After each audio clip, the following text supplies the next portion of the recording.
जैसा हम लोग जानते हैं कि मर्म चिकित्सा विश्व की सबसे प्राचीनतम चिकित्सा पद्धति है और सबसे महत्वपूर्ण चिकित्सा पद्धति है, और इसका प्रभाव भी हम लोग देखते हैं कि ये सबसे ज्यादा गुणकारी और सबसे ज्यादा कार्यकारी, शीघ्र कार्यकारी चिकित्सा पद्धति है। और हमारे शरीर में, जैसे हम सभी लोग जानते हैं कि 107 मर्म स्थान होते हैं, लेकिन इनमें से कुछ विशिष्ट मर्म स्थान जो कि हमारे शरीर को बहुत अच्छे ढंग से स्वस्थ रखते हैं, उनके विषय में हम लोग सभी जानते हैं, और कैसे इसका उपयोग आज के संदर्भ में हम लोग अपने लिए कर सकते हैं, और कैसे इन छोटी सी प्रक्रियाओं के माध्यम से, मर्म स्टिमुलेशन के माध्यम से अपने को शारीरिक और मानसिक रूप से स्वस्थ रख सकते हैं। इसको जानने के लिए हम लोग थोड़ी सी चर्चा करते हैं। देखिए कि ये जो अवसाद की स्थिति होती है, अवसाद का मतलब क्या है कि जब हमारा जो भी कोई कार्य, मनोवांछित कार्य हम लोग नहीं कर पा रहे हैं, बाहर नहीं जा पा रहे हैं, इससे कहीं ना कहीं फ्रस्ट्रेशन और मन में कोई भय की स्थिति हमारी पैदा हो रही है, और वो डिप्रेशन पैदा करती है, और उस डिप्रेशन से बहुत सारी बीमारियां हमारे शरीर में पैदा हो रही हैं। और ये कहा जाता है कि यदि हमारा मन ठीक नहीं है तो हमारा तन भी स्वस्थ नहीं रह सकता। इसलिए ये जो मानसिक आघात है, उससे कहीं ना कहीं हमें शारीरिक परेशानियां भी हो सकती हैं।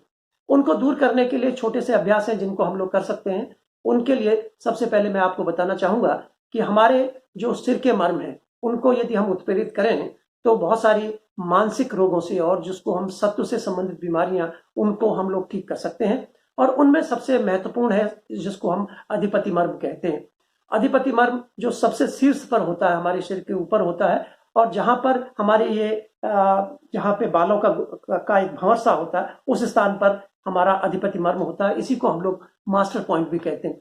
मास्टर पॉइंट के अलावा जो मानसिक रोगों में या मानसिक विकारों में या मन से संबंधित जितनी भी विकृतियां होती हैं, उनके लिए जो मर्म बहुत महत्वपूर्ण होता है, उसको सीमंत मर्म कहा जाता है। और ये सीमंत 5 तरह के होते हैं। जैसे हम लोग कहते हैं कि ये जो प्रसुप्त कमल मुद्रा, या जिसको हम लोगों ने कहा है कि क्लोज लोटस पोज, उसमें कुछ नहीं करना है।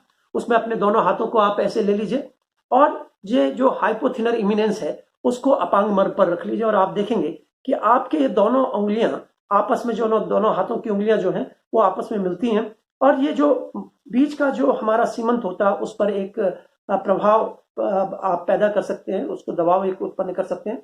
और ये जो दोनों हाथ जहां पे मिलते हैं, उन पे भी एक ये जो हमारा सूचर है, एक सीमंत है, वो यहाँ पे आता है। और पीछे अंगूठे को यदि आप रखें, अंगूठे को देखेंगे तो अंगूठा वो अंतिम जो हमारा पीछे का जो सीमंत है, उस पर ये हाथ होता है। और हमारी जो थिनर इमिनेंस और हाइपोथिनर इमिनेंस के द्वारा भी यहाँ पर 2 सीमंत मर्मों को हम लोग दबा सकते हैं। इनका दबाने की क्या प्रक्रिया है? जब हम लोग सांस, सामान्य विधि से सांस लेते हैं, और सांस की जो हम अंतः श्वसन और बहिर् श्वसन की प्रक्रिया है, जो इंस्पिरेशन और एक्सपिरेशन की प्रक्रिया है, उसमें हम एक्सपिरेशन की फेज में जब हम सांस को छोड़ते हैं तो हमें पूरे हाथ को ये प्रेशर देना है, दबाना है, छोड़ना है, दबाना है, छोड़ना है।